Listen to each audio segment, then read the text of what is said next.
As Queen Aldora witnesses the Suicide Squad destroying the fortress, the squad is taken back to the prison. Meanwhile, Rick begins to argue with Deadshot for destroying the fortress.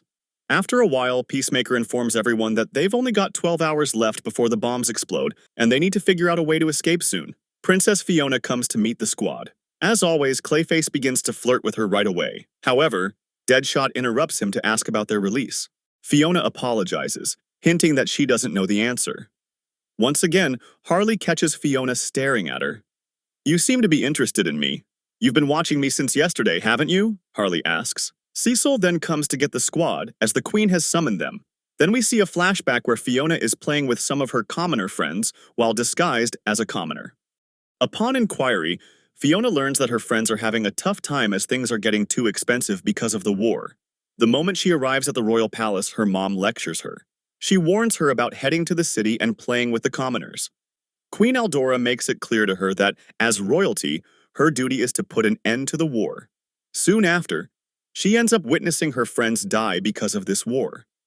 As soon as the council meeting starts, they see an army of hooded beastmen approaching their kingdom.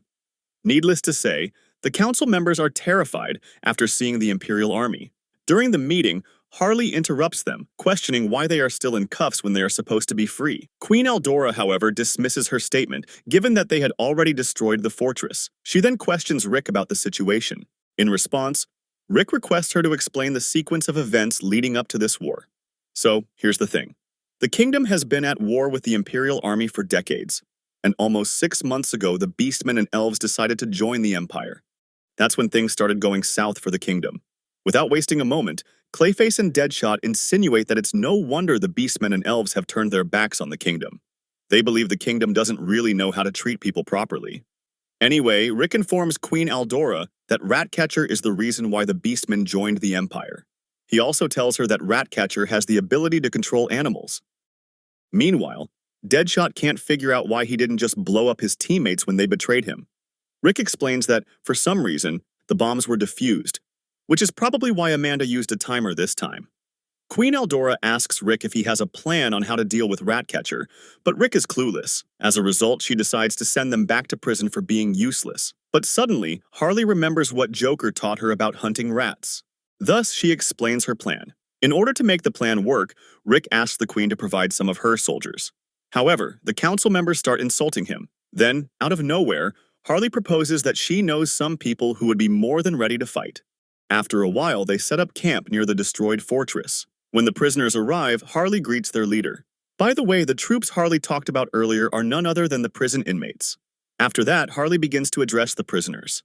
Meanwhile, some of them even address her as boss. On the other hand, they are also surprised to hear that Harley can speak their language. Harley then tells them that if they can fight hard and win the next battle, they'll be released from prison. Needless to say, they become very excited. With that being said, they prepare to battle Ratcatcher's army. In the midst of this, Cecil strikes up a conversation with Rick, questioning why he is leading a team full of criminals. Rick simply replies that he is just following orders. Meanwhile, Clayface returns after putting up barriers for their upcoming battle. Then Cecil suddenly realizes that Deadshot is nowhere to be found. Despite asking the squad, he doesn't get a straight answer. Meanwhile, Deadshot is up on the roof, busy with his work. As Ratcatcher and his army approach them, Cecil gets ready to fight them. Then Cecil tries to convince the squad to take command of prisoners. However, Harley and the rest of the team decline. Well, they believe that they're not needed in the battle. This prompts Cecil to curse them in irritation. Anyway, as Ratcatcher arrives in front of the soldiers, he is surprised by the barriers and the prisoners. But he laughs and implies that this is not nearly enough to defeat his army. Thus, with a tap of his magic staff, his army marches forward. Meanwhile, soldiers of the kingdom have already given up after seeing Ratcatcher's army, but Cecil manages to get them to stay focused. Ratcatcher also declares that he will get his revenge on Deadshot. At the same time, Deadshot takes his shot at Ratcatcher. Ratcatcher laughs as he thinks Deadshot missed his shot, but little did he realize that Deadshot destroyed his magical staff. As a result, his army stops moving.